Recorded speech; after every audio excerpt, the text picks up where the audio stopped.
Alrighty, hello and welcome to the Drive-Thru. We're going to review every episode of Drive, which won't be tedious at all because it's 6 episodes and there won't be any good finales or anything. I'm Paul. And I'm Dave. You're going to hate me by the end of this, Dave. Like, more than normal. Possible chance, but let's just see how the ride goes. Alrighty. So we're going to talk about the pilot episode today, which is known as The Starting Line, appropriately enough. This episode originally aired April 13th, 2007 in Canada and April 15th, 2007 in America. Why they were on different days, I do not know. You can always blame the TV scheduling. Yeah, I don't. I don't know why they did that. But anyway, episode attracted 6.04 million viewers. I believe that's well, that's the American number. Obviously, that's not the Canadian one, because if they got 6 million viewers in Canada, they would be like, God, there'd be some kind of like ritual sacrifice or something. Number one movie in America this week. Any guesses? Around in April that time. 2007. So we would have been in like grade 11. Grade 11. God, around that time of the year. Nothing I can specifically remember around that time that was super big with the movies that I can recall. It is. I'm assuming you've probably never seen the movie. It's called Disturbia. There's little inklings of that from somewhere, but yeah, it's still kind of a blur. Any of those crazy big horror movies that kind of come out around that time it flies under my radar. It's. I mean, it's. I guess technically it's a horror movie, but I mean, it's like a PG-13 remake of Rear. Well, I think legally they didn't call it a remake of Rear Window, but it's a remake of Rear Window, starring Shia Oy. LaBeouf. Oy. I mean, it was 2007. It was, but still, oy. He decided, I'm gonna do a Spookums movie. Anyway, Yeah. for music, number one song in America this week. Any guesses? I want to say the particular one, but I don't because it's going to horribly date me, and it's most likely wrong. Um, I don't know this song or this artist, so yeah, I'm not too sure what 2007 or what would be the top particular one.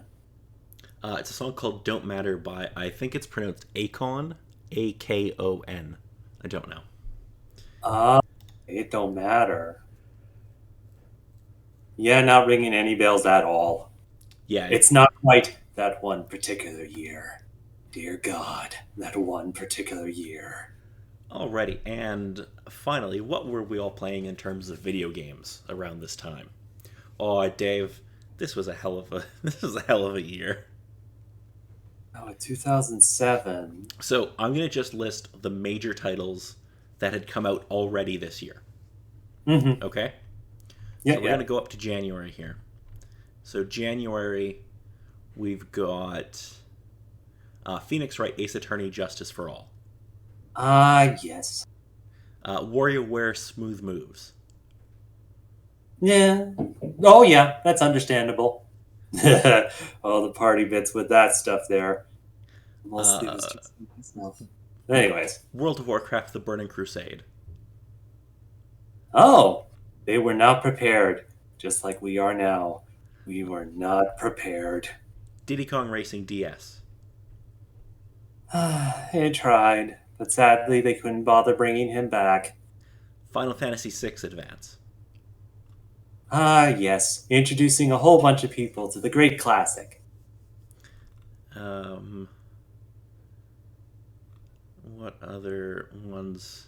Oh, Metal Slug Anthology on the PSP. Oh, that was in February, end of February. Very iconic. Whether or not it picked up any sort of steam, still kind of Crackdown. around. Oh, yes, with Crackdown. Very interesting concept. Never went much of it anywhere, even when that person later on joined in. Virtua Fighter 5 on the PS3. Ah, yes. Sadly, the only one that they've had. They haven't really advanced it that far. Though it is Virtual Fighter, they can only go so far with it, I think. Jade Empire came to Windows. Yeah. Yeah. It's Jade Empire, but still. Yeah. Grand Theft Auto Vice City Stories on the PS2. I'm only in March now. Yeah. Yeah. Very much. God of War 2. Oh, the God of War is it? Custom Robo Arena on the Nintendo DS. Interesting enough series with how it is, but yeah, it just never got on with any of the stuff. What else do we have? Oh yeah, there's this little game called The Godfather: The Dawn's Edition on PS3. I'm sure nobody's ever heard of it though. Good possibility there's a crowd. It's definitely not within the crowd, though. Still, nevertheless, very happy for them. And this is just about 2 weeks before this episode aired, we had on one day. This all happened on April 3rd. Final Fantasy Fables Chocobo Tales on the DS. It was a thing. Guitar Hero 2 on the 360. Oh. Whoa. Oh. I'm going to hit you with another big one, too. On the 9th, 6 days later, Super Paper Mario. Yeah, it was there. Most likely when people hear it, it's like, oh, yeah. But then it sort of turned down and like, okay. And then the one particular crowd was like, oh, I never played any of the Paper Mario games. they're kind of simple in most sort of cases, especially with the first one at the start. The second goes into a lot of fairly interesting concepts, and then the third takes a spin into some concepts. But on whole, it's all fairly good. You'll just have to be ready for a whole lot of its specific comedy. Ah, okay. So I think that's about all for the major games that came out. That's a pretty good year considering that's only in April. Yeah, and especially with that one humdinger of a thing on the third with Guitar Heroes. Guitar Hero 2, yeah. Because, it was that time, and all the things just all the explosion of this stuff. Yeah, the Guitar Hero games were, just a little bit popular. Anyway, let's start with the plot for this episode. An assortment of various people are randomly chosen to meet in Key West, Florida by a shady emissary known only as Mr. Bright, to compete in a cross-country illegal car race for a $32 million prize. Among the characters introduced is Alex Tully, a Nebraska landscaper searching for his kidnapped wife when he's partnered with a shady woman named Karina Wiles, who claims to know more about the race and those behind it. Wendy Petrakis is an Ohio housewife and recent mother fleeing from an apparently abusive husband. And during the first leg of the race, from Key West to Juniper, Florida, she gets arrested for speeding. Winston Salazar is a recently paroled ex-con who joins forces with his younger half-brother Sean as a means to prove himself. Others include U.S. Army servicemen Rob Laird and his wife Ellie, Violet Trimble as a rebellious teen traveling with her nebbish father John, who tries to keep the event to himself. Ivy Chitty is a teen from New Orleans traveling with two nurses, Lee and Susan, whom she cannot stand being around. And it is good bollocks. So what do you think of this episode, Dave? It turned out pretty good with action and whatnot going with the couple of different stories that were going on. The couple interesting twists that sort of came with the story, mostly along at the end of it. There was a little bit of confusion with trying to keep with certain things, again, kind of being within Alex Tully's position of he doesn't exactly know what the heck is going on. He also just doesn't really give a shit. And it's great. Yeah, he has his particular goals, and gosh darn it if you try to stop him. It's great. I really like his character. So let's talk a little bit about casting, because I feel like that's important. Did you recognize anyone in the cast? Uh, with Alex Tully, kind of obvious. Nathan Fillion being the particular stuff he's been in, with us finishing Firefly, all the other stuff that he typically kind of does. Well, and he was also in Buffy as well, so we've seen a lot of him in the last little while. Yes, yes, very much so. There was one gentleman, I believe it was the character of Winston Salazar or Kevin Algabergo. Um, I vaguely recognize him, but I'm not sure if it's a case if he was from one of the big popular prison shows that was out a couple of years later on, or if he had some other different role. But I sort of recognized him. Um, he was in Arrow. He was in True Blood. He was in Weeds. He was in Shark, Ugly Betty. No, nothing like that. I don't know where you'd recognize him from. Okay, it might have been Arrow because I've seen a couple of particular clips while surfing the web. I Okay, might have recognized him from that. because he played Brother Blood in that. Oh, that was the gentleman with the daughter character, I believe. I'm not sure if I'm just mistaking him with the look of the character, but I think he was one of the characters that was in that Trick or Treat movie. I Dylan think, or I Dylan might be Baker, mistaken. yeah. He's one of those guys that you've probably seen in a million things. You just wouldn't know his name. Yeah, okay. Yeah, because he's been in. I'm pretty sure he's in Trick or Treat.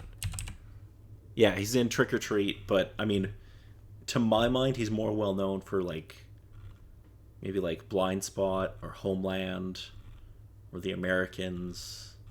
But yeah, he's been in a ton of stuff, Yeah, yeah. as well as this and a bunch of episodes of like Law and Order and stuff. Anyway, anybody else who jumped out to you? Because there's Not immediately that I can recall. I'm sure there's some people that's like I recognize, but it wasn't anything that immediately jumped out to me. okay. Did you recognize the actress playing Alex Tully's wife? Not with her. I did sort of see the face, but I wasn't exactly sure if it was a person that I recognized from other work. Oh, right. Because no, never mind. She's from Angel, not Buffy. Never mind. I was gonna like, Okay. but she was super. I'm like, oh wait, no, you haven't seen that. That's fine. And there's one other, fairly famous person in this, Emma Stone. Mm. Name doesn't ring a bell, I take it. No, it comes there. I'm just double checking with the list in case of, oh, yeah, with that. And what she has going on now. It's understandable, but it wasn't anything that immediately jumped like, oh, that's Emma Stone. Okay. But then it's just sort of, yeah, Yeah, it's there. I mean, from like Zombieland, Easy A, The Amazing Mm. Spider-Man. No, Although, but thinking back, it makes perfect sense. yeah, if you haven't seen Easy A, go see Easy A. It's a great movie. Right, yes. It's very funny, even though it's like PG-13, so it has to be a bit, you know. Yeah. Okay, so was there anything else about this episode you wanted to kind of bring up? So with this one, it was interesting, especially with the couple specific people that they've started to focus on. Again, just with the protagonist and the partner, their meet up and confrontations with going through the race, especially with the father-daughter duo, though it didn't overtake a lot of things, but it at least sort of showed it to give interesting sort of concept. Um, just with the single mother character, just the fact that she didn't take her baby with her, which on the one hand applause, but also what did you do with the baby? But seeing how her story sort of went along and how it kind of ended with the first episode and the other particular things to come. Yeah, I mean, a good honor for not taking her infant on a cross-country illegal car race. That might be slightly dangerous. Just a teeny bit. We do find out a little bit more about what happens to the baby. in the next couple episodes. Well, next couple episodes. There's only a couple episodes. Yeah, yeah. Yeah. I'm gonna warn you right now. There's not going to be a satisfying conclusion. No, I'm not too surprised. Just with the couple things that are going on with just about everyone, there's most likely things that are gonna go horribly awry, especially with the crew of ladies that was one of the competitors. Yeah, so basically they've set up like a reason for everyone to be in the race. So Alex wants to get his wife back. The Salazar brothers, well, Sean basically has no reason to be there other than to piss his dad off. But No, he reason for things, and he angry. Don't make a whole lot of sense with your angry, but you might as well follow along with the feeling. Winston is also kind of just doing it to piss their dad off, so that's pretty good. Brotherly connection, marvelous. Violet and John, basically John, we find out, I don't know if it's in this episode or maybe it's the next episode, but he has some kind of incurable disease. Maybe that's next episode. He didn't Spoilers really for go, something that aired 15 years ago.